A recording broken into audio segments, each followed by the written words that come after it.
get my notepad sometimes, because sometimes I can forget the names of the people that I'm going to quickly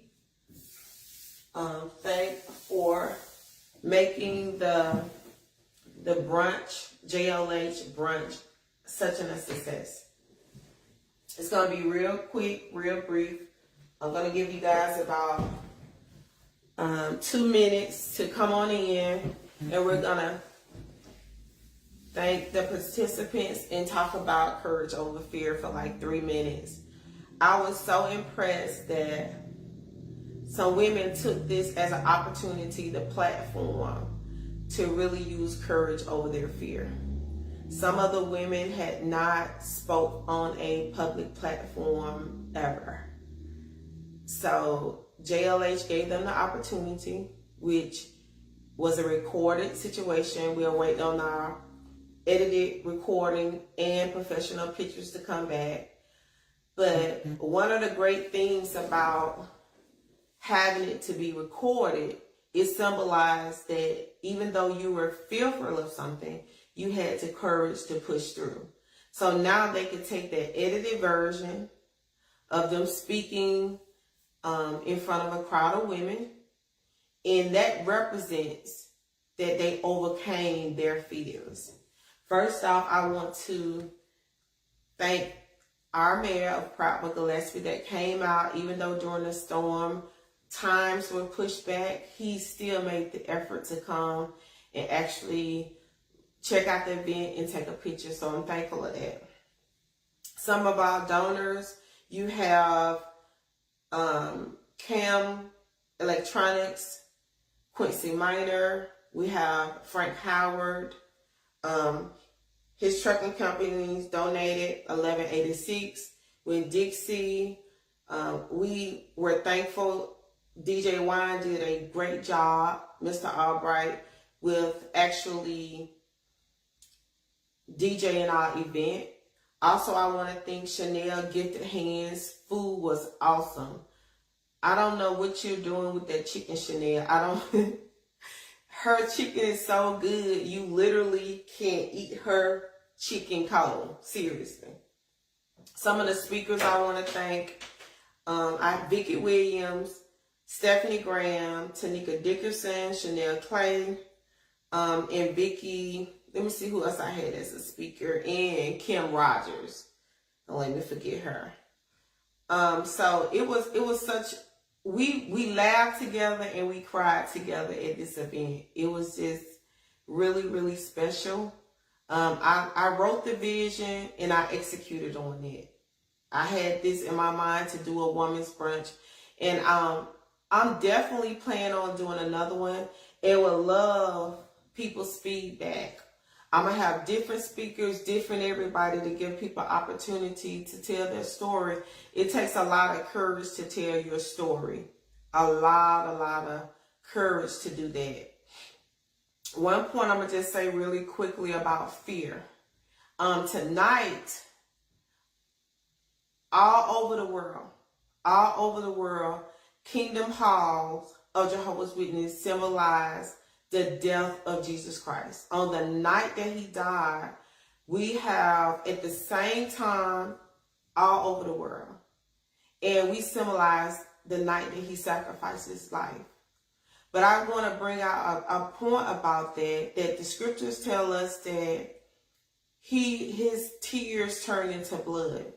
And when you do research of that, I think the condition is called somewhere like that. You can look it up.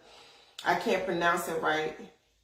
But if you get under extreme stress, there are instances where before some soldiers went into battle, their tears would turn to blood, because if you become extremely fearful or become up under a extreme amount of anxiety, your tears can actually turn to blood. So sometimes it's kind of hard for us to associate Christ Jesus, the Son of God, being fearful. But the scriptures tells us that he was so fearful that angels had to come comfort him. Wow. Yes, a perfect human, God's son, he experienced fear. but he also had the courage to fulfill the assignment as well. So it's okay when you're afraid of something, but you still push through. You push through the assignment. And that is what these women did when they positioned themselves to speak about their story, being extremely vulnerable around a group of women. That took a lot of courage to muster up. And I just want to tell those women, thank you. It was truly encouraging. I can't wait to post a video of them telling their story. It was amazing. My last thing I want to say before I get off alive, because like I said, it's a very special event that I'm preparing. I like to prepare my mind, thinking about the sacrifice that Jesus did for me personally in my own life. I want to talk about coaches because I have a lot of coaches around me. Stephanie Graham is my coach. She's one of my coaches because Stephanie she has dealt in customer service, motivational speakers. She is a coach that's around me. Kim Rogers is a coach around me. Sometimes we're in our exercise class.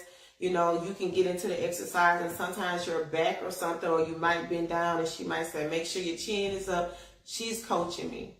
I work out sometimes at the Bad Boy Gym. They coach me. My mother is a coach. My siblings are coaches.